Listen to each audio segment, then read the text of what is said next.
আল্লাহ পাক বলে, বান্দা যখন আমাকে ডাকে আমি বান্দার একদম নিকটে, তার ঘাড়ের চাইতেও নিকটে। ওয়া নাহানু আকরাবু ইলাইহি মিন হাবলিল ওয়ারিদ। আমি আমার বান্দার সারা যে রগের উপরে তার মাথা, এর থেকেও আমি আমার বান্দার বেশি নিকটে। সুবহানাল্লাহ পড়ে। আমি তোমার কাছে, আমার কাছে মাপ চাও, যত বড় গুনাহ হোক। ওয়া ক্বালা রাব্বুকুম উদউনি আস্তাজিব লাকুম। তোমার প্রভু তোমাকে ডেকে বলেছে, আমাকে ডাকো, আমি মাফ করে দেবো। সুবহানাল্লাহ। কত বড় কথা! আমাকে ডাকো, নিরাশ হয়েও না, হতাশ হয়েও না। আল্লাহর গজব বেশি না রহমত বেশি? আল্লাহর রহমত বেশি। হাদিসে কুদসির ভিতরে এসেছে, আল্লাহ পাক বলেছেন, কোন বান্দা যদি আমার দিকে এক বিগত অগ্রসর হয়, আমার রহমত তার দিকে এক হাত এগিয়ে যায়। কোন বান্দা যদি আমার দিকে হেঁটে আসে, আমার রহমত তার দিকে দৌড়ে যায়। বান্দা যখন আল্লাহর দরবারে দুহাত উঁচু করে চোখের পানি ফেলে দেয়, মুসলিম শরীফের হাদিসের ভিতরে এসেছে, গভীর রাত্রে, রাতের তৃতীয় অংশে আল্লাহ রাব্বুল আলামিন প্রথম আকাশে আসেন আর ডেকে বলেন, পৃথিবীতে আছো নাকি কেউ গুনাহ করে জীবন বরবাদ করে দিয়েছো? আমার কাছে মাপ চাও। ঋণগ্রস্ত আছো, অসুস্থ আছো, অপমানিত আছো, কে আছো মাজলুম? আমাকে ডাকো, আমার কাছে বলো, আমি ডাকের সাড়া দেব, জীবনের আশা পূরণ করে দেব। ওই সময় যেই সমস্ত লোকেরা কাঁদে তাহাজ্জুদের নামাজ পড়ে, আল্লাহ জিজ্ঞেস করেন ফেরেশতারা, অমুক অমুক দেশ অমুক অমুক বান্দারা কাঁদে কেন? ফেরেশতারা বলে, রব্বুল আলামিন তুমি তো ভালো করে জানো। আল্লাহ বলেন, জানি, তবুও তোমাদের মুখে শুনতে চাই। তারা বলে, রব্বুল আলামিন তোমার এই বান্দা গুনাহ করেছে, গুনাহর জন্য মাফ চায়, জাহান্নাম থেকে বাঁচতে চায়। আল্লাহ পাক বলেন, ফেরেশতারা আমার এই বান্দারা আমারে দেখেছে নাকি? বলে, দেখে নাই। বলে, আমার দোজখ দেখেছে নাকি? বলে, না, তাও দেখে নাই। আমার বেহেশত দেখেছে নাকি? বলে, না, তাও দেখে নাই। আল্লাহ পাক বলেন, ফেরেশতারা সাক্ষী থাকো, ওরা আমাকে দেখে নাই, আমার বেহেশত দোজখ কিছুই দেখে নাই। শুধুমাত্র আমার নবীর কথা, আমার কোরআনের কথা বিশ্বাস করে আরামের ঘুমকে হারাম করে যেভাবে তারা কাঁদতেছে, সাক্ষী থেকে যাও ফেরেশতারা, আবার রহমতের দরিয়ায় জোশ মেরেছে আমার ওই ক্রন্দনরত বান্দাগুলিকে আমি আল্লাহ মাফ করে দিলাম। সুতরাং মুমিন বান্দা যারা, আল্লাহর মুমিন বান্দা যারা, এই ঈমানের কোয়ালিটি, এটাও হতাশায় নিরাশায় ভেঙে পড়বে না। গুনাহ তো মানুষই করে, গুনাহ হয়ে গেছে, মাপ চাও। তোমার গুনাহ কদ্দুর? তোমার গুনাহ যদি হয় পাহাড় সমান, আল্লাহর রহমত আকাশ সমান। জাহান্নামের কঠিন শাস্তি থেকে বাঁচতে হলে আল্লাহর প্রতি ঈমান আনতে হবে। আর ঈমান আনলে যে কোয়ালিটি গুলি হওয়া উচিত, সেগুলি আমি আপনাদের সামনে আলোচনা করছি। এরপরে আরেকটি কোয়ালিটি হবে মুমিনের, তা হলো কঠোর কঠিন বিপদে অবিচল থাকবে, বিপদে ভেঙে পড়বে না। বিপদ আপদ, শত্রুতা, ক্ষয় ক্ষতি যা কিছু হয় সবই আল্লাহর পক্ষ থেকে, এটা মেনে নিতে হবে এবং ধৈর্য ধারণ করতে হবে। বিপদ মুসিবত শুধু উম্মতের জন্য নয়, দুনিয়ার সমস্ত নবীদের বিপদ এসেছে, হয় নাই? নবীদের বিপদ আসে নাই? কোরআনে কারীম থেকে শুনুন, আল্লাহ রাব্বুল আলামিন বলেন, ওয়াকাযালিকা জাআলনা লিকুল্লি নাবিয়্যিন আদুওয়াম মিনাল মুজরিমিন। আল্লাহ পাক বলেন, এমনি করে আমি সকল নবীদের শত্রু বানিয়ে দিয়েছি, সব পাপিষ্ঠ আর অপরাধ প্রবণ লোকদেরকে। প্রত্যেক যুগে নবীদের শত্রু ছিল, প্রত্যেক যুগে নবীদের কি ছিল? শত্রু ছিল। সে শত্রু কারা ছিল? আল্লাহ পাক বলছেন, নবীদের শত্রু ছিল পাপিষ্ঠ আর অপরাধ প্রবণ লোক, এরাই ছিল নবীদের দুশমন। রাসূলগণের অবস্থা যদি এই হয়, তাহলে তার উম্মত, ওই দিনের ধারক বাহক যারা, তাদের বুঝি বিপদ আপদ হবে না নাকি? হবে কিনা? তো ইসলামের বিরোধিতা যারা করে, কোরআনের পরিভাষায় বলা হয়েছে ইসলামের দুশমন, নবীদের দুশমন। দুনিয়ার সব পাপিষ্ঠ আর অপরাধ প্রবণ লোকেরাই ইসলামের দুশমন হয়, নবীদের দুশমন হয়। আজও দেখেন, আজও তাকিয়ে দেখেন, ইসলামী আন্দোলনের বিরোধিতা যারা করে তারা পাপিষ্ঠ চরিত্রের কিনা, তাকায় দেখেন, খুঁজে দেখেন, সর্বত্র খুঁজে দেখুন, খুঁজে দেখুন। যারা ইসলামী আন্দোলনের বিরোধিতা করে, যারা ইসলামকে মিটিয়ে দেওয়ার চেষ্টা করতেছে, যারা ইসলামকে মৌলবাদ বলে, ইসলামকে সাম্প্রদায়িক বলে, কোরআনে কারিমের কথা কত স্পষ্ট যে নবীদের দুশমন হয়, ইসলামের দুশমন হয় মুজরিম লোকেরা, অপরাধ প্রবণ আর পাপিষ্ঠ লোকেরা। আজও আমরা দেখতে পাই এই শ্রেণীর লোকেরা পাপিষ্ঠ এবং সবচাইতে সমাজের নিকৃষ্ট ধরনের চরিত্রহীন লোক। নামাজ নাই। আপনি খুঁজে দেখেন ইসলামী আন্দোলনের বিরোধিতা যারা করছে, যারা নেতৃত্ব দিচ্ছে, নামাজ নাই, রোজা নাই, চরিত্র নাই, হজ নাই, যাকাত নাই, মদ, জুয়া, জেনা, ব্যভিচার ইত্যাদিতে লিপ্ত।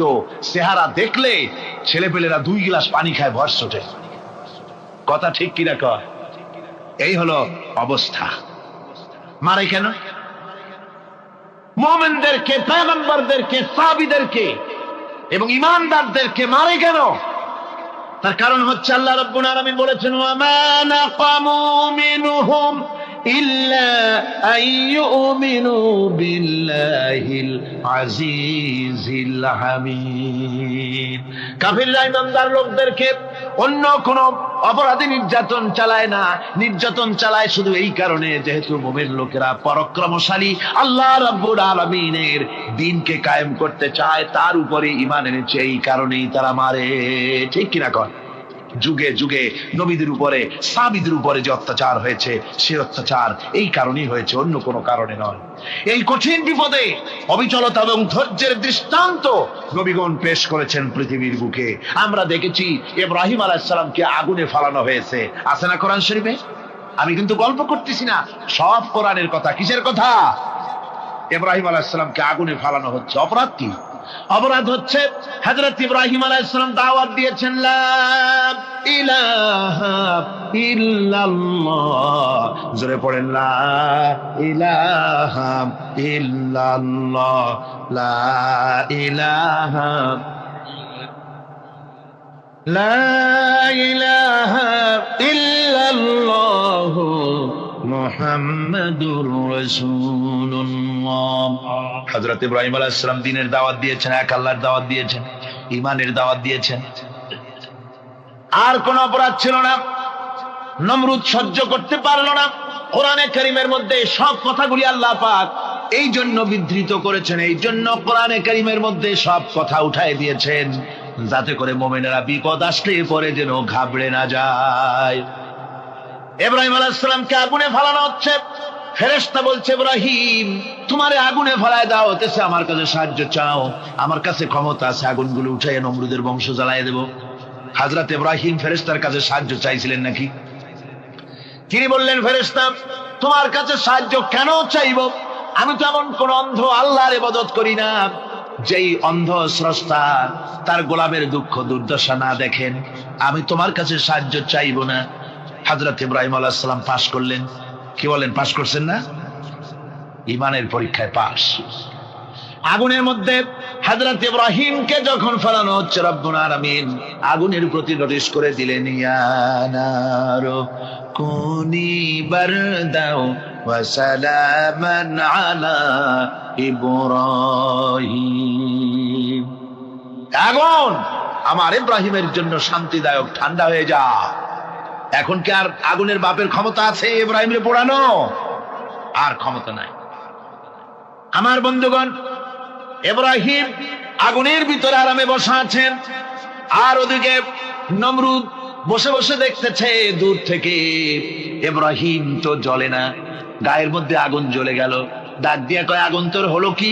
কেন জ্বালাইতে পারিস না আমার দুশমন রে? হলোটা কি তোর? তোর কি জ্বালানো শক্তি বন্ধ হয়ে গেল নাকি? আগুনের ভিতর থেকে জবাব এলো, নমরুদ রে, আমার ভিতরে জ্বালানো শক্তি আছে কি নাই যদি প্রমাণ করতে চাও, টেস্ট করতে চাও, তুই নিজে আয়, তোরে শুদ্ধ তামাম দুনিয়া জ্বালাই দিতে পারি, ইব্রাহিমের এক গাছা পশম জ্বালাই দিতে পারি না।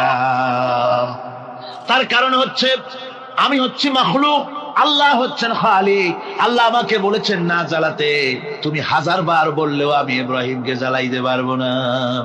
কোরআনে কারীমে ঘটনা বলে মুমিনদেরকে সাহস দেওয়া হচ্ছে, মুমিনেরা দ্বীনের কাজ করতে গিয়ে বিপদ আবাজ আসবে।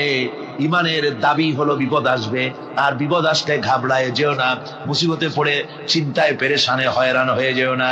বিশ্বকবি আল্লামা ইকবাল কি সুন্দর করে বলেছেন, আজ ভি হো जो इब्राहिम का इमा पैदा आग कर सकती है एक अंदाज गुलिस्तां पैदा। ইব্রাহিমের ঈমান যদি আজিও কোথাও হয় বিদ্যমান করতে পারেন অগ্নিকুণ্ডে খুবসুরত এক গুলিস্তান। আজ যদি আগুনের ভিতরে কোন নমরুদ কোন ইব্রাহিমকে যদি ফেলে দেয়, আল্লাহ রাব্বুল আলামিন আজও আগুনকে ফুলের বাগান বানায়া দিবেন। সুবহানাল্লাহ। ভয় পাওয়ার কারণ নাই, চিন্তা করার কোনো কারণ নাই। আমার বন্ধুগণ, হযরতে হুদ আলাইহিস সালামকে যখন সমাজের লোকেরা, রাষ্ট্রের লোকেরা ঘিরে ফেলে দিল, সমাজ শক্তি, রাষ্ট্র শক্তি যখন তাকে ঘিরে ফেলে দিল, ষড়যন্ত্রের পাহাড় তুলে দিল, তারে মেরে ফেলে দিবে, হযরত হুদ দেশ থেকে তার পালায় গেলেন না, ভয় পেলেন না। হযরতে হুদ আলাইহিস সালাম বললেন, কোরআনে কারীমে হযরত হুদের কথা কোট করা হলো, ফাকিদুনি জামিআন সুম্মা লা তুনজিরুন। সম্মিলিতভাবে ষড়যন্ত্র করো আমার বিরুদ্ধে, সবাই মিলে ষড়যন্ত্র করো, সুম্মা লা তুনজিরুন, আর আমাকে এতটুকু অবকাশ তোমরা দিও না।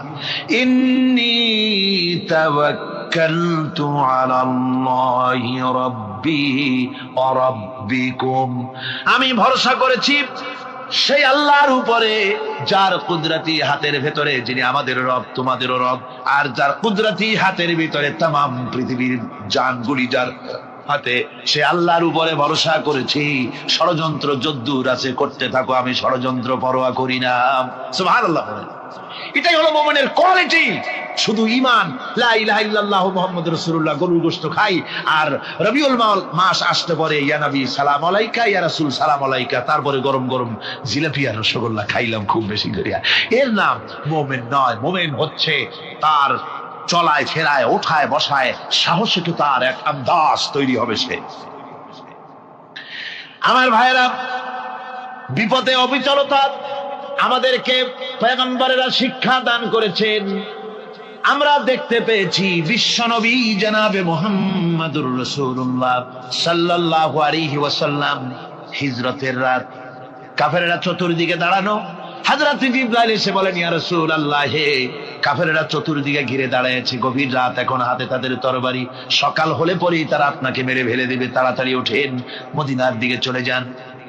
আল্লাহ নবী ঘুমের থেকে জেগে হযরত আলীকে ডেকে বলেন, আলী, আল্লাহ অর্ডার করেছেন আমি মদিনায় চললাম, আমার বিছানার পরে আমার চাদর গায়ে দিয়ে শুয়ে থাকো।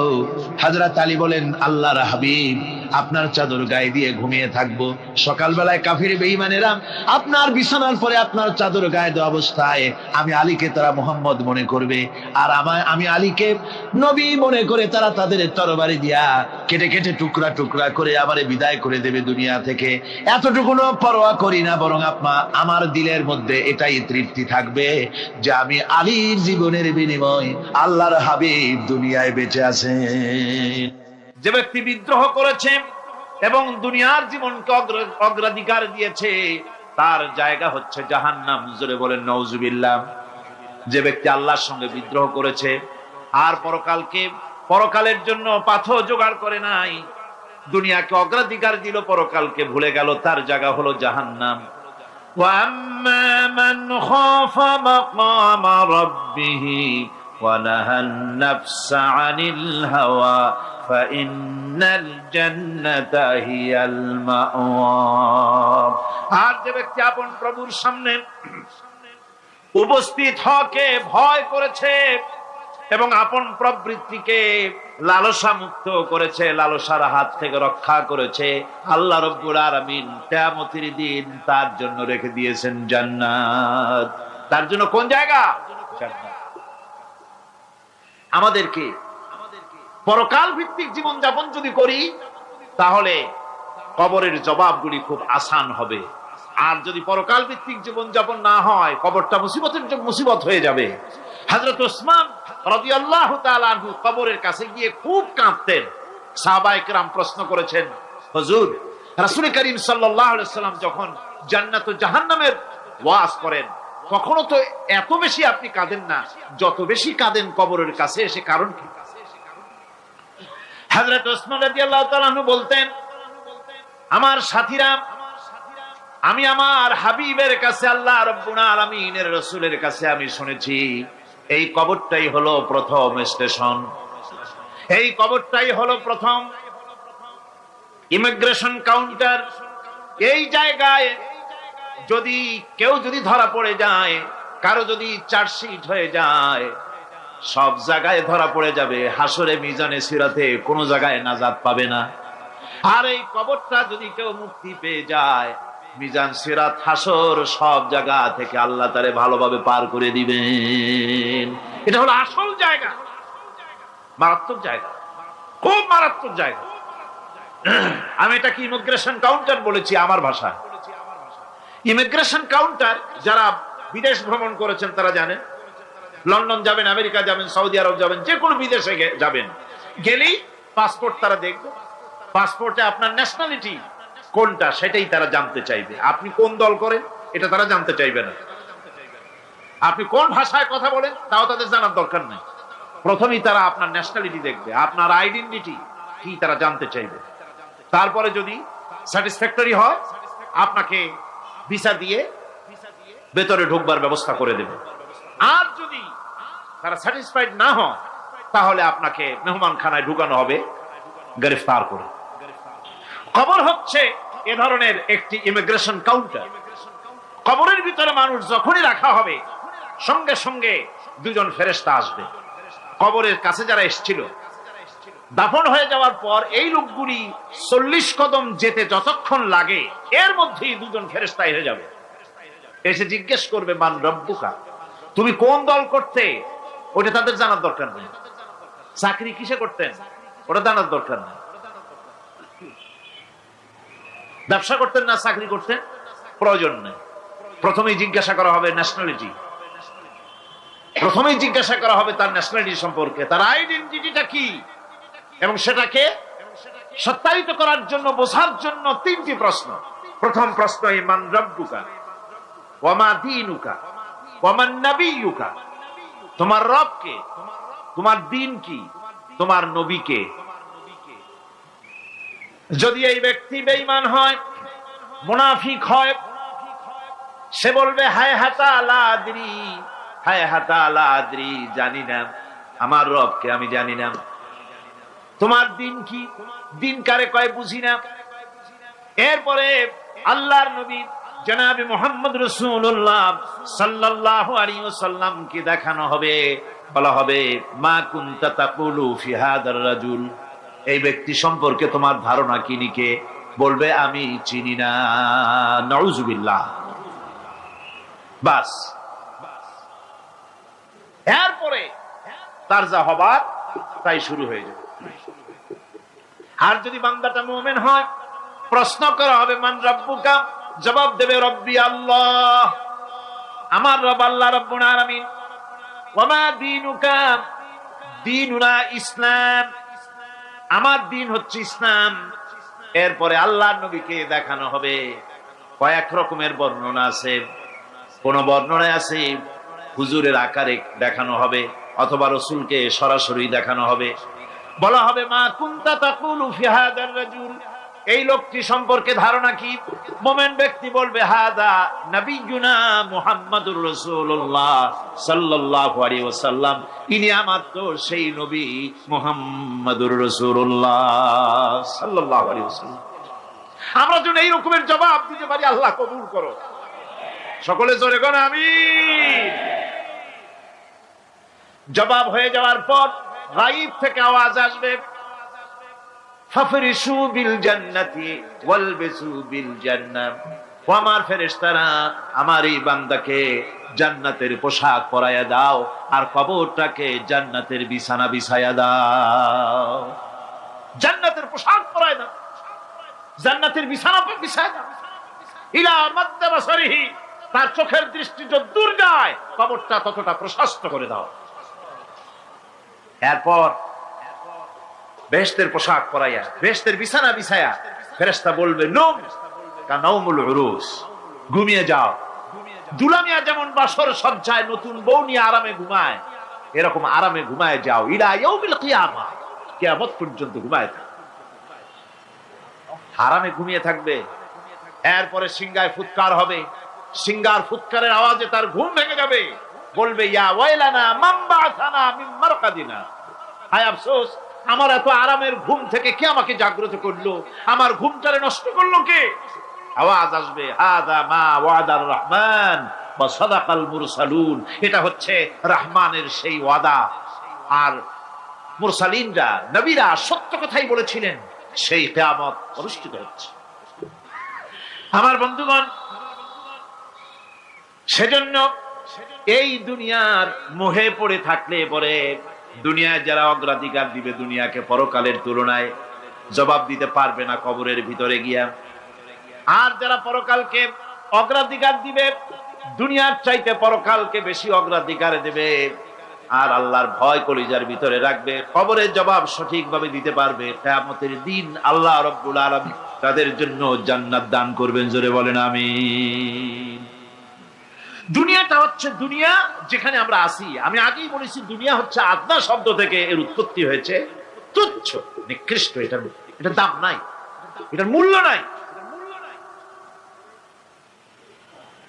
হযরত ইবনে কাইয়িম রাহিমাহুল্লাহ নওয়ারাল্লাহু মারকাদাহু ওয়া জাআলাল জান্নাতা মাথওয়াহু, হযরত ইবনে কাইয়িম তিনি বলছেন, সুন্দর করে বলছেন দুনিয়া সম্পর্কে, মা মাদা ফিদ দুনিয়া আহলামুন ওয়া মা বাকিয়া মিনহা আমানি ওয়াল ওয়াক্তু বাইনাহুমা দাইউন। মা মাদা ফিদ দুনিয়া আহলামুন, জীবনের যে অংশ ফেলে এসেছি সেটা আজ একটা স্বপ্ন, ওয়া মা বাকিয়া মিনহা আমানি, আর জীবনের যে অংশ সামনে বাকি আছে সেটা এখন একটা আকাঙ্ক্ষা, ওয়াল ওয়াক্তু বাইনাহুমা দাইউন, আর এর মাঝখান থেকে সময় সব চলে যাচ্ছে। কত বড় কথা চিন্তা করেছেন? জীবনের যে অংশ ফেলে এসেছি তা আজকে স্বপ্ন, তা আজ কি বলে স্বপ্ন, আর সামনে যা আছে সেটা আকাঙ্ক্ষা, আর মাঝখান থেকে সময় সব চলে যাচ্ছে। এরপরে তিনি বলছেন ওয়ামান ইয়াসহাবিদ দুনিয়া ইয়াকুন মিসলা কাবিদিন আলাল মাই খালাতুহু ফুরুজুল আসাবিঈ। দুনিয়াদারের অবস্থা হচ্ছে এই, কেউ যদি দুই হাতে পানি খামসায় ধরে, দুই হাতে কি ধরছে বলে, দুই হাতে পানি খামসায় ধরেছে, খুব মজবুত করে ধরেছে, 2 মুঠ পানি, বলেন থাকবে কতটুকু? কতটুকু থাকবে? 1 ফোঁটাও থাকবে না, কারণ তার আঙ্গুলের ফাঁক তার সাথে খেয়ানত করবে, আঙ্গুলের ফাঁক দিয়া পানিগুলি সব বেরিয়ে চলে যাবে। সুতরাং দুনিয়া যারা চায় তারা ঠিক পানি খামসায় ধরলে পানি যেমন হাতের ভেতর থেকে খেয়ানত করে চলে যায়, যারা দুনিয়া চায় দুনিয়াও তাদেরকে এভাবে ফাঁকি দিয়ে চলে যায়।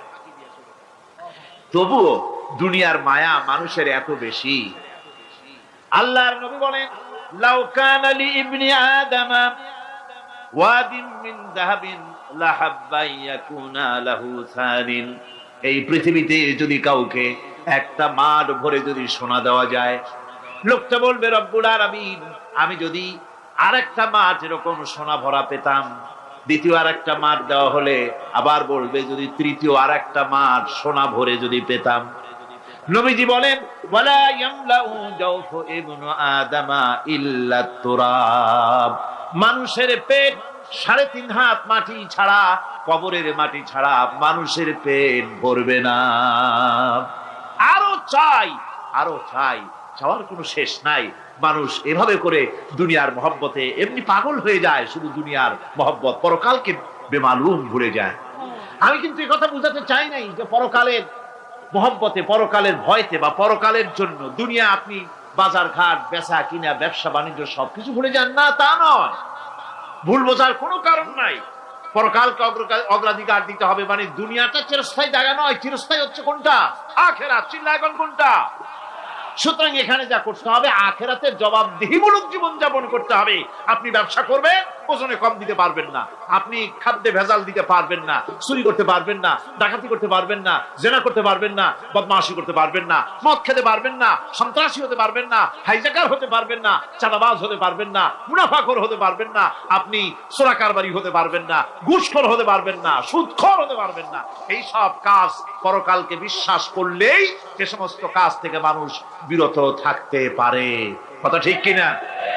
এটাই হচ্ছে কথা। সুতরাং এই পৃথিবী থাকবে না, এটা কি চিরকাল থাকবে না, এর একটা পরিসমাপ্তি ঘটবে।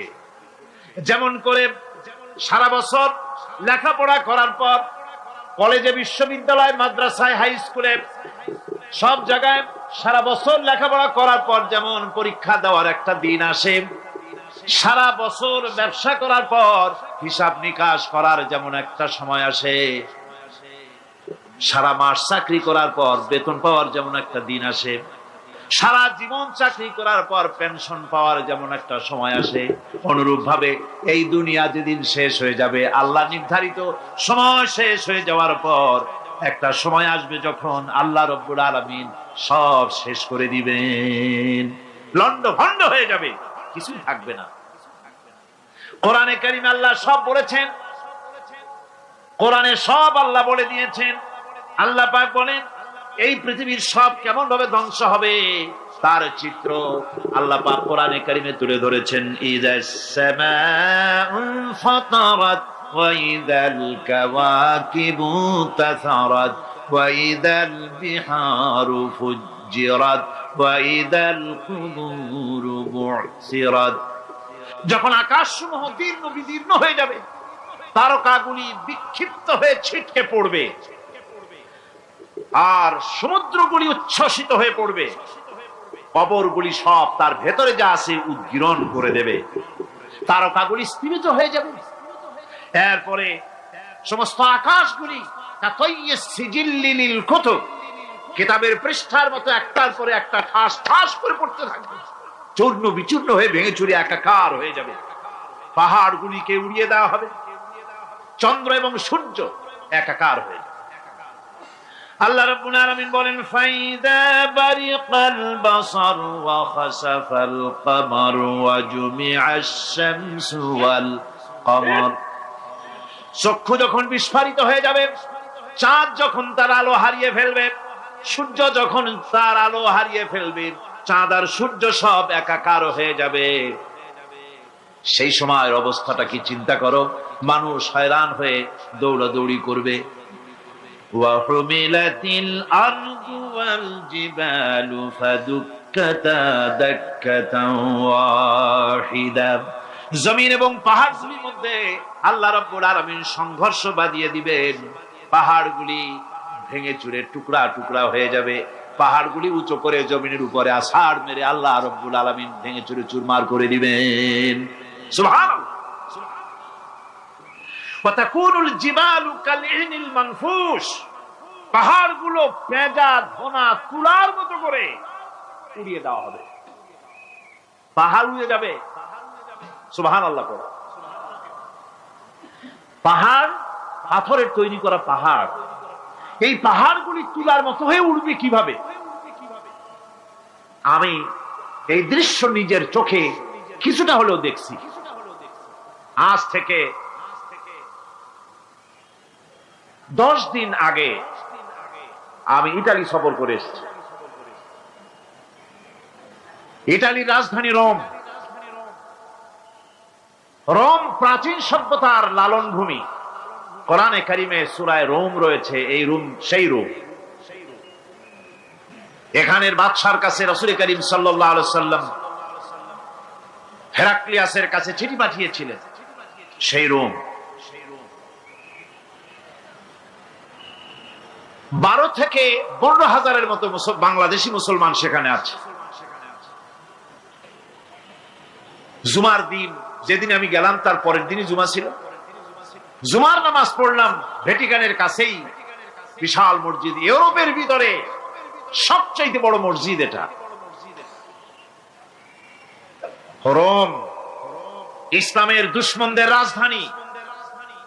সেইখানে যখন আযান হচ্ছে আশহাদু আন্না মুহাম্মাদার রাসূলুল্লাহ, আমার অনুভূতির কথা আপনাদেরকে বোঝাতে পারবো না, কি অনুভূতির সৃষ্টি হয়েছে আমার ভেতরে। ভ্যাটিকানের পোপ এক পাশে, কিছু দূরেই ভ্যাটিকান, ওটা হচ্ছে গোটা পৃথিবীর সমস্ত খ্রিস্টানদের কাবা, ভ্যাটিকান। তার পাশেই বিশাল মসজিদ, সেখানে নামাজ পড়লাম। চিন্তার ভেতরে আসলো আল্লাহ রাব্বুল আলামিন তার হাবিবের নাম, তার তাওহীদ, তার রিসালাতকে কিভাবে বিশ্বময় ছড়িয়ে দিলেন। আবু জাহেল চাইছিল মুহাম্মদ সাল্লাল্লাহু আলাইহি ওয়াসাল্লামকে স্তব্ধ করে দেবে মক্কার জীবনেই। কত বদনাম, সাহের, কাহেন, কাযযাব, শায়ের, নাউযুবিল্লাহি মিন যালিক, কত গালাগালি করলো। আর আল্লাহ শোনালেন, হাবিব চিন্তার কোনো কারণ নাই, ওয়ারাফা'না লাকা যিকরাক, আমি আপনার প্রশংসা বিশ্বময় ছড়িয়ে দেব। সুবহানাল্লাহি ওয়া বিহামদিহি। রোম প্রোগ্রাম শেষ করে আমাকে তারা নিয়ে গেল, যেটা আমি বলছি সবর কাহিনী শোনাবার সময়টা না, যেহেতু এর সঙ্গে প্রাসঙ্গিক সেজন্য বলছি। পাহাড় কেমনে তুলার মতো হয়ে উঠবে তার নজির দেখেছি। রোম শহর থেকে 300 মাইল দূরে, 300 কিলোমিটার দূরে নেপোলিয়ান বোনাপার্ট তার বাড়ি, এবং ওটা তার নামে একটা প্রভিন্স। ভূমধ্য সাগরের পারে ভিসুভিয়াস, পৃথিবীর সবচাইতে বড় আগ্নেয়গিরি। সেটা দেখাতে নিয়ে যাওয়া হলো আমাকে, যে পাহাড়টা পৃথিবীর মাটি থেকে তার চূড়া হচ্ছে 3 মাইল উঁচু। এর 2 মাইল গাড়িতে করে ঘুরে ঘুরে যাওয়া যায়, এরপর আর গাড়িতে যাওয়া যায় না, বাকিটুকুন যেতে হবে হেঁটে হেঁটে। পাহাড়ের উপরে অক্সিজেন কম, বেশ কষ্ট হচ্ছিল উঠতে। জীবনে প্রথম পাহাড়ে চড়েছি, জাবালে নূর, রাসূল করিম সাল্লাল্লাহু আলাইহি সাল্লামের উপরে যেখানে ওহী হয়েছিল সর্বপ্রথম। পাহাড় চড়ার একটা অভিজ্ঞতা ওখান থেকে আমার কিছুটা হয়েছিল। খুব কষ্ট হলো বাকি 1 মাইল উঠতে। যখন ভিসুভিয়াসের একদম শীর্ষে চলে গেছি, সেখানে গিয়ে আমার সাথে 15-20 জন লোক ছিল। আমি নিজে আল্লাহু আকবার বলে আমার গলা থেকে আওয়াজ বেরিয়ে গেল। আমি দেখতে পেলাম ভিসুভিয়াসের শীর্ষে বিশাল গর্ত। আমার মনে হয় গর্তটা এই মাঠের 1/4 হবে। এই মাঠের 1/4 হবে গর্তটা। সেই গর্তটার গভীরতা হচ্ছে 1.5 কিলোমিটার। এইখান থেকে পাথরগুলি উত্থিত হয়েছে, আগ্নেয়গিরি পাথর আগুনে গলে লাভা হয়ে এগুলি পাহাড় বেয়ে উপচে পড়েছে, চতুর্দিকে 12 মাইল ছড়িয়ে গিয়েছে। আমার মনে পড়লো ওয়াকুদুহান নাস ওয়াল হিজারা, জাহান্নামের আগুনের ইন্ধন হবে মানুষ আর পাথর। আমি সেখানে সেজদায় পড়ে গিয়া কান্নাম আর বললাম, আল্লাহ জাহান্নামের আগুন হারাম করে দিও আমাদের জন্য। পাথর কিভাবে গললো, গলে পাথরগুলি গলে পুড়ে চতুর্দিকে পড়েছে আর ছিটকেছে, চতুর্দিকে ছিটকে পড়েছে। সেই পাথরগুলি ছিটকে ছিটকে যেগুলি পুড়ে পড়েছে, সেগুলিকে দূরে সাদা রঙের বলে মনে হয়, কোনোটা সাদা কোনোটা কালো, মনে হয় যেন তুলার মতো হয়ে পড়ে আছে চতুর্দিকে। 1944 সনে তৃতীয়বারের মতো ভিসুভিয়াস অগ্নিগিরি যে অগ্নি উৎপাত করে, তাতে আশেপাশের 12 মাইল এলাকা এফেক্টেড হয়ে যায়। পাথরগুলি গলে এভাবে বিধ্বস্ত করে দিয়েছে। এখান থেকে এখানে জোহরের নামাজ, আসরের নামাজ আমরা পড়লাম, আল্লাহর কাছে খুব দোয়া করলাম। এখনো ধোঁয়া উঠতেছে, এখনো পাহাড়ের ফাটল দিয়ে ধোঁয়া উঠছে। একজন হাত দিয়ে আমাকে বলল যে খুব গরম লাগে ধোঁয়াগুলি। ওখানকার লোকেরা বলল যে ভেতরে এখনো আগুন আছে, তবে সুপ্ত, যে কোনো মুহূর্তে আবার তা জাগ্রত হতে পারে। আমরা সেখান থেকে নেমে এলাম। একটু কিছু দূর গিয়েই সেখানে হলো পম্পেই শহর। এই পম্পেই শহরটা হচ্ছে ঈসা আলাইহিস সালামের জন্মের 2000 বছর আগে এই শহর তৈরি হয়। ঈসা আলাইহিস সালামের জন্মের 179 বছর পর ভূমিকম্প হয়। সেই ভূমিকম্পে গোটা পম্পেই শহরটা পৃথিবীর মানুষের চোখের আড়াল হয়ে যায়, ধ্বংস হয়ে যায়, মাটির তলায় গরক হয়ে যায়। আজ থেকে 200 বছর আগে মাটি খনন করতে গিয়ে এই শহর আবিষ্কৃত হয়। পুরা শহরটা ঘুরে তারা বের করেছে 180 হেক্টর জমিনের উপরে এই বিশাল শহর। ঘুরে ঘুরে দেখলাম গাড়ি চলে না সেখানে, পায়ে হেঁটে দেখতে হলো। প্রশস্ত রাস্তা, আজ থেকে 4000 বছর আগের মানুষেরা রাস্তা বানাতে জানতো পাথর দিয়ে, এবং রাস্তার দুধারে তাদের ছিল ফুটপাথ, পানির ব্যবস্থা, নগরায়নের সব রকমের সুযোগ সুবিধা।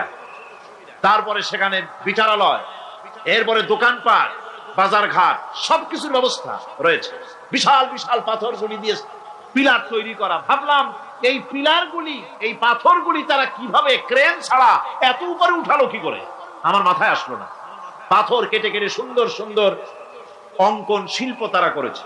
এরপরে ঘুরতে ঘুরতে বাদশার রাজার বাড়ি থেকে ঢুকলাম, সেখানে গিয়ে দেখলাম উলঙ্গ এত মূর্তি পাথরের তৈরি করা। পাথর কেটে কেটে দেওয়ালে যৌন মিলনের এমন কোন অশ্লীল ছবি নাই যা তারা সেখানে তৈরি করে নাই। উলঙ্গ মূর্তি আর উলঙ্গ যৌন মিলনের অসংখ্য ছবি দিয়ে এই এলাকা ভরা। তখন আমি বুঝলাম আল্লাহর গজব হওয়ার কারণটা কি, এই শহরটা মাটির নিচে গরক হয়ে যাওয়ার কারণটা কি। আল্লাহ পাক জেনা ব্যভিচার যে দেশে বেশি হয় আল্লাহ পাক বরদাস্ত করে। দুশ্চরিত্র যে দেশের মানুষ দুশ্চরিত্র হয়ে যায়, জেনা ব্যভিচার বেশি হতে থাকে, আল্লাহ হরক করে দেন, গজব দেন। এই গজব এক এক সময় এক এক রকমের হয়ে আসে। কখনো মাটির নিচে দাবায় দেয়, কখনো মহামারী, কোন দেশে কলেরা, কোন দেশে জলোচ্ছ্বাস, কোথাও ভূমিকম্প, আর সর্বশেষ এই জেনা ব্যভিচারের জন্য আল্লাহ পাকের চূড়ান্ত এই যৌনতার অশ্লীলতার জন্য চূড়ান্ত গজব বর্তমান বিশ্বের জন্য এইডস। আল্লাহ পাক এই গজব দিয়েছে। বন্ধুগণ, আমি সেই জায়গা, আমি সেখানে যা দেখলাম যে আল্লাহ পাক পাহাড়গুলিকে কিভাবে উড়াবেন এটা অস্বীকার করার কোনো উপায় নাই। বিশ্বাস তো করতামই, তবে হযরত ইব্রাহিম আলাইহিস সালাম যেমন বলেছিলেন, রব্বি আরিনি কাইফা তুহিল মাউতা, আয় আল্লাহ তুমি মরাকে চিন্তা করবা কেমনে। আল্লাহ পাক বলেন আওয়ালাম তুমিন, তুমি বিশ্বাস করো না? ইব্রাহিম আলাইহিস সালাম বললেন বালা, অবশ্যই বিশ্বাস করি, ওয়ালাকিন লিয়াতমাইন্না কলবি, যদি চোখে দেখতাম তাহলে আমার অন্তরাত্মা খুব ঠান্ডা হতো। আল্লাহ রাব্বুল আলামিন চোখে দেখায় দিলেন জিন্দা কেমনে মুর্দা হবে, মুর্দা কেমনে জিন্দা হবে, আল্লাহ দেখায় দিলেন। পাহাড় উড়ায় দিবেন আল্লাহ রাব্বুল আলামিন। একথা কলিজার মধ্যে এটার উপর ঈমান বিশ্বাস, কিন্তু আল্লাহ চোখে দেখাইছেন, ঈমান আরো মজবুত হয়েছে, যা ছিল আরো মজবুত হয়েছে। সুবহানাল্লাহ। আল্লাহর ভয়তে কলিজা কেঁপেছে। আমি পাহাড়ের উপরে কেঁদেছি, দাঁড় দাঁড় হয়ে কেঁদেছি। বন্ধুগণ, আল্লাহ সুবহানাহু ওয়া তাআলা এই জন্য বলেছেন কুল সিরু ফিল আরদ, আমার জমিন ঘোরো, ভালো করে দেখো, কাইফা কানা আকিবাতুল মুকাজ্জিবিন, মহা সত্যকে যারা অস্বীকার করেছে তাদের পরিণতি আমি কি করে দিয়েছি, এগুলি চোখে ভালো করে তাকায় দেখো। আমার বন্ধুগণ, সুতরাং এই পৃথিবীর অবসান হবে, এই পৃথিবী ধ্বংস হবে, এই পৃথিবী চূড়ান্ত ভাবে শেষ হয়ে যাবে। হ্যাঁ, আরেকটি কথা বলতে হয়, সেটা হচ্ছে যে এই রোম থেকে আর একটু দূরে 900 মাইল দূরে হচ্ছে সিসিলি। 900 মাইল দূরে, সেখানে এই সিসিলি মুসলমানেরা শাসন করেছিল 350 বছর। সেই সিসিলিতে রয়েছে 360টা মসজিদ মুসলমানদের করা। সমস্ত মসজিদগুলি আজ তালা বন্ধ, একটা মসজিদও খোলা নাই। সেখানকার মুসলমানেরা ওয়াজ শুনতে এসেছিল রোমে। আমি তাদের জন্য পরামর্শ দিয়েছি যে গভর্নমেন্টের কাছে তোমরা দাবি জানাও যে অন্তত একটা মসজিদের দরজা আমাদের জন্য খুলে দাও। রোমের অবস্থানরত প্রবাসী বাংলাদেশি মুসলমানেরা আমাকে বলেছে, তাদের অনেকের বাড়ি চট্টগ্রামেও আছে, আমাকে বলেছে তাদের চোখে পানি আসছে বলার সময় যে চিরমের তাফসীর মাহফিল যখন আসে কলজাটা কাঁদতে থাকে যাওয়ার জন্য। তো যাওয়া তো সম্ভব না এত দূর থেকে, আমাদের সালাম বলে দিবেন যত লোক আসবে, আর আমাদের জন্য দোয়া করতে বলবেন যেন এই রোমের ভিতরে আমরা ইসলামের আদর্শের ভিত্তিতে আমরা যেন চলতে পারি। আপনারা দোয়া করুন তাদের জন্য। ভাইরা আমার, এই পৃথিবী একদিন পরিসমাপ্তি ঘটবে এবং আল্লাহর দরবারে আমাদেরকে উঠতে হবে এবং সেখানে আমাদের বিচার হবে। সেখানে আমাদের কি হবে? বিচার হবে। আল্লাহ পাক বিচারটাকে নির্ভুল করার জন্য, সঠিক করার জন্য প্রত্যেকের গলায় আমলনামা ঝুলায় রাখছেন, এখানে রেকর্ডের ব্যবস্থা করা হয়েছে। আল্লাহ পাক বলছেন ওয়া কুল্লা ইনসানিন আলজামনাহু তাইরাহু ফি উনুকিহি ওয়া নুখরিজু লাহু ইয়াওমাল কিয়ামাতি কিতাবান ইয়ালকাহু মানশুরা। আল্লাহ পাক বলেন প্রত্যেকের ভালো মন্দ কর্মফল, কর্মলিপি আমি তার গলায় ঝুলায় রেখেছি।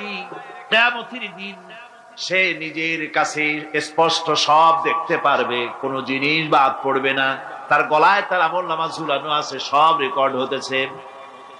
আমরা যা করছি সবগুলি রেকর্ড হয়ে যাচ্ছে। বর্তমান বিজ্ঞানীরা আবিষ্কার করেছে যে মানুষের শরীরের ভিতরে ডিএনএ আছে, রক্তের ভিতরে ডিএনএ, এটা একটা কোড। মানুষের রক্তের ভিতরে ডিএনএ আছে, যেমন তার ব্রেনের ভিতরে কতগুলি কোষ আছে, এক একটা কোষ এক এক ধরনের কাজ করে। অনুরূপ ভাবে তার শরীরের ভিতরে রক্তের ভিতরে ডিএনএ আছে। এই ডিএনএটা কি? এই ডিএনএটা হচ্ছে, এই ডিএনএ একটা কম্পিউটারের মতো কাজ করতেছে। লোকটা কি করবে, কোথায় যাবে, সে ভালো হবে মন্দ হবে কি হবে, সব তার ডিএনএ এর মধ্যে রেকর্ডকৃত আছে।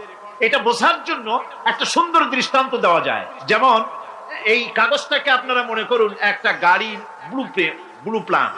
একটা ব্লুপ্রিন্ট, একটা গাড়ির ব্লুপ্রিন্ট। এখানে লেখা আছে গাড়ি কিভাবে তৈরি হবে। এই কাগজটা নিয়ে ঘরের মধ্যে রেখে দিলেন, এখন এই কাগজটা থেকেই অটোমেটিক গাড়ির উইন্ডো তৈরি হলো, শিল তৈরি হলো, গাড়ির বডি তৈরি হলো, চেসিস তৈরি হলো, টায়ার তৈরি হলো, ইঞ্জিন তৈরি হলো, ব্যাটারি তৈরি হলো, পেট্রোল নিল, আর কোন রকমের ড্রাইভার ছাড়াই গাড়ি চলতে আরম্ভ করলো। এই কথাটা যদি মনের মাথার মধ্যে আনতে পারেন যে এটা কিভাবে হইতে পারে, এতে লেখা অনুযায়ী যেভাবে হওয়া যদি সম্ভব হয়, অনুরূপ ভাবে মানুষের রক্তের ভিতরে ডিএনএ এরা আবিষ্কার করেছে। এর ভিতরে মানুষের ভালো মন্দ, কোথায় যাবে কি করবে, সবকিছু এর মধ্যে রয়েছে। কোরআনে কারীমে আল্লাহ রাব্বুল আলামিন, আমি গত বছর বলছিলাম যে বিজ্ঞানের আবিষ্কার যত বাড়বে কোরআন বোঝা মানুষের জন্য তত সহজ হবে। কোন সুবহানাল্লাহ। কোরআন বোঝা মানুষের জন্য তত সহজ হবে। সুতরাং মানুষের গলার সাথে আল্লাহ পাক বলছেন যে একটা আমলনামা আমি ঝুলাই দিয়েছি তার গলার সাথে, সে যা করতেছে ওখানে সব লিপিবদ্ধ হচ্ছে, কম্পিউটারাইজড, কম্পিউটারের মতো এগুলি সব গ্রহণ করতেছে। এগুলি কিয়ামতের দিন তার সামনে হাজির করা হবে। কিয়ামতে যখন আমলনামা তার সামনে দিয়ে বলা হবে ইকরা কিতাবাকা কাফা বিনাফসিকাল ইয়াওমা আলাইকা হাসিবা, তাকে বলা হবে নিজের কর্মলিপি নিজেই পড়ো, আজ তুমি তোমার নিজের হিসাব নিতে যথেষ্ট। বন্ধুগণ, এই মাহফিলে যত লোক আমরা বসে আছি, আমরা আমাদের হিসাব নিতে যথেষ্ট না আরেকজন লাগবে? কোন আমরা যথেষ্ট কিনা? কথা বোঝেন নাই। আমি বলতে চেয়েছি এটা, আমরা যদি এখন চোখ বুঝে চিন্তা করি যে পিছনের জীবনে কি করেছি, মনে পড়বে নাকি পড়বে না? বলেন সবাই পড়বে কি পড়বে না? ছোটবেলায় কবে পায়ের নিচে কাঁটা ফুটেছিল, কবে কোথায় আছাড় খেয়েছিলেন, কবে কার বেল তাল আম কাঁচা আম চুরি করে খেতে গিয়ে কিল খেয়েছিলেন, তাড়া খেয়েছিলেন, তাকে এখন মনে নাই? আছে। তাহলে কি ওই তাল বেল চুরি করতে গিয়ে যে কিলটা খাইছিলেন সেটাও মনে আছে, ভালো মন্দ সব মনে আছে। তাহলে কোন হোটেলের রুমে কি করছিলেন, কোন স্কুলে কোন কলেজে কি করছিলেন, তারপরে জীবনে ছোট বড় ঘটনাগুলি সব বুঝতে মনে পড়বে না? এবার হিসাব করেন, মনে যদি পড়ে এবার হিসাব করেন আপনি জান্নাতি না জাহান্নামী। আপনি আপনার নিজের হিসাব নেওয়ার জন্য যথেষ্ট। তাকে হিসাব করতে বলা হবে, তোমার হিসাব, তোমার নিজের হিসাব নেওয়ার জন্য তুমি যথেষ্ট, তোমার হিসাব তুমি নিজেই করো, এটা পড়ো। আর সেই কিয়ামতের দিন কোনো সাহায্যকারী মিলবে না।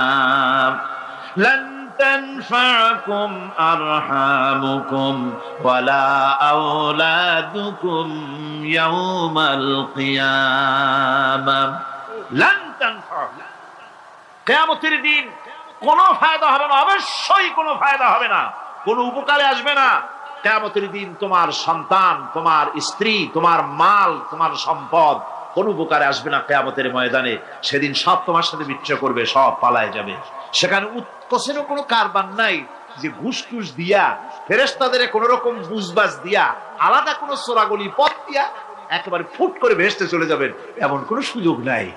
অনেকে বলে হুজুর এমন কিছু দোয়া শিখায় দেন যাতে ওই সব জেহাদ বোমা এগুলি খুব ভয় পাই, ওসব রাস্তা টাস্তা না, খুব সহজে কিছু দোয়া দুরূদ করিয়া আস্তে করে জান্নাতে চলে যাওয়া যায়, এরকম একটা দোয়া, এরকম একটা পথ বলে দেন।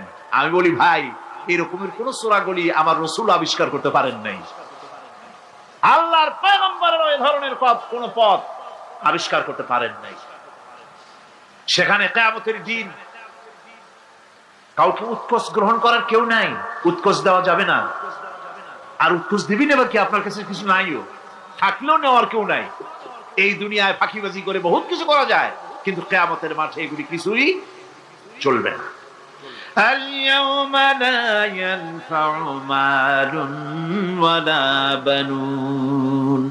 কিয়ামতের দিন ধন সম্তান সন্ততি আর সম্পদ কোনো কাজে লাগবে না। সেদিন শুধু আমল যদি ভালো হয় কাজে লাগবে, আমল খারাপ হবে সব শেষ হয়ে যাবে।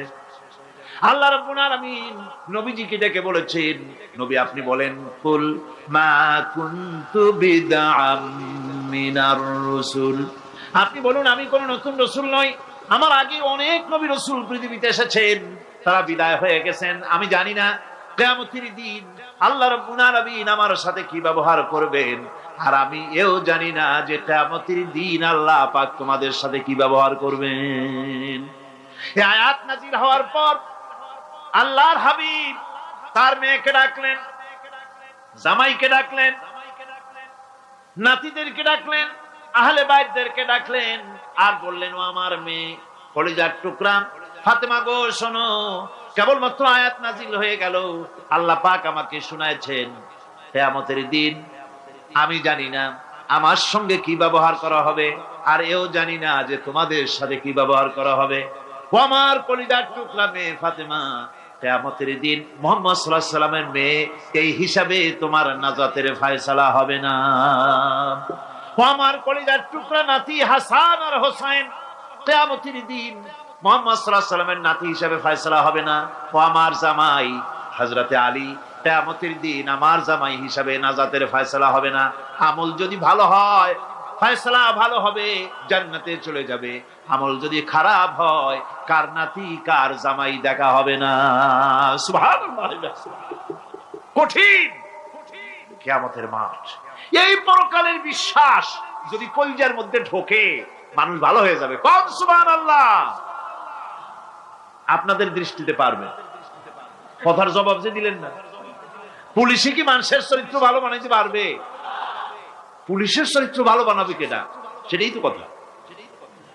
মানুষের চরিত্র যাতে ভালো থাকে, মানুষের জন্য খারাপ কাম না করে সেজন্য পুলিশ, পুলিশ যাতে খারাপ কাম না করে সেজন্য আরো একটা ডিপার্টমেন্ট আছে না, তারা যাতে খারাপ কাজ না করে সেজন্য আর একটা আছে। এন্টি করাপশনের আবার এন্টি করাপশন আছে, তার উপর আবার এন্টি করাপশন আছে। এন্টিটার অভাব নাই। সুতরাং পুলিশ দিয়া, বিডিআর দিয়া, আর্মি দিয়া মানুষের, দেশের, জাতির চরিত্র ভালো বানানো যায় না। রাসূলুল্লাহ এ দিয়ে বানান না, এটা ইসলামের নিয়ম নয়। পুলিশ দিয়া, আর্মি দিয়া দেশের মানুষের চরিত্র ভালো বানানো যায় না। চরিত্র ভালো বানানো যায় কেবলমাত্র পরকালের ভয় দিয়া। কি কিসের ভয় দিয়া? ওই যে মক্কার জীবনে ওই সমস্ত মানুষগুলি যারা চুরি করত, ডাকাতি করত, জেনা করত, বদমাশি করত, যারা শয়তানি করত, যারা মানুষকে খুন করত, এই মানুষগুলি এত ভালো হয়ে গেল, যারা চুরি ছেড়ে দিল, ডাকাতি ছেড়ে দিল, জেনা ব্যভিচার ছেড়ে দিল, এত ভালো হয়ে গেল, পৃথিবীর মধ্যে সেরা মানুষ তারা হয়ে গেলেন। জোরে বলেন সুবহানাল্লাহ। নবীর সাহাবীরা পৃথিবীর শ্রেষ্ঠ সন্তান, নবীর সাহাবীরা পৃথিবীর সেরা মানুষ, তাদের চাইতে সেরা মানুষ নবীদের পরে আর কেউ হতে পারে না। জোরে কোন সুবহানাল্লাহ। নবীর পরে পৃথিবীতে শ্রেষ্ঠ মানুষ কারা? সাহাবায়ে কেরাম রিদওয়ানুল্লাহি তাআলা আলাইহিম আজমাইন। ওনারা তো কুফরের মধ্যে ছিলেন, শিরকের মধ্যে ছিলেন, চুরি, ডাকাতি, জেনা, ব্যভিচার এমন কোন পাপ নাই যা করা হয়নি। তারপরে যখন আল্লাহর নবীর কাছ থেকে তাওহীদ, রিসালাত ও আখিরাতের দাওয়াত পেলেন, কি সোনার মানুষ এক একজন হয়ে গেলেন। সুবহানাল্লাহ। যারা ছিলেন নারীর সতীত্বের জম, তারা হয়ে গেলেন নারীর সতীত্বের পাহারাদার। যারা মানুষের মাল চুরি করত, ডাকাতি করত, তারা রাতভর মানুষের মালের পাহারা দিল, মানুষের রক্তের পাহারা দিল। সুবহানাল্লাহ ওয়া বিহামদি, রক্ত সম্পদের পাহারা দিল। রাসূল বললেন খায়রুল কুরুনে কারনি, সর্বশ্রেষ্ঠ যুগ তো আমার যুগ। বন্ধুগণ, এরপরে একটা জীবন আসবে ওই কিয়ামতের ময়দানে। এই পরকালের বিশ্বাসটা গুরুত্বপূর্ণ ব্যাপার, আমাদের সবকিছুর হিসাব দেওয়া লাগবে।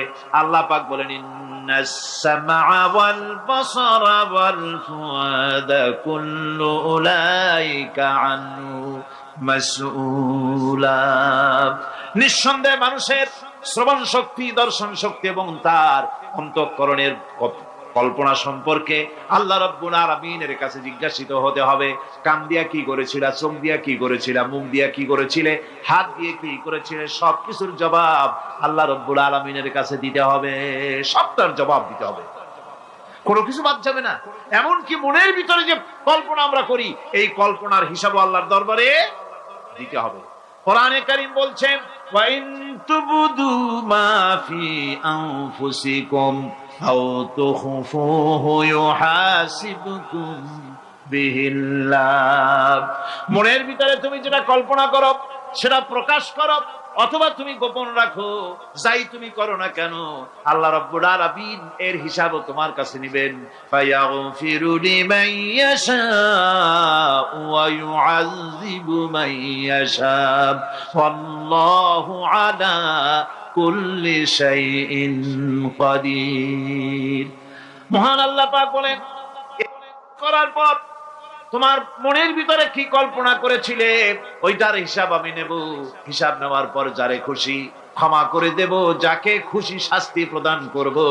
সবকিছুর উপরে আল্লাহ রাব্বুল আলামিন শক্তিমান, সব তিনি করতে পারেন, সমস্ত কুদরত রয়েছে তার।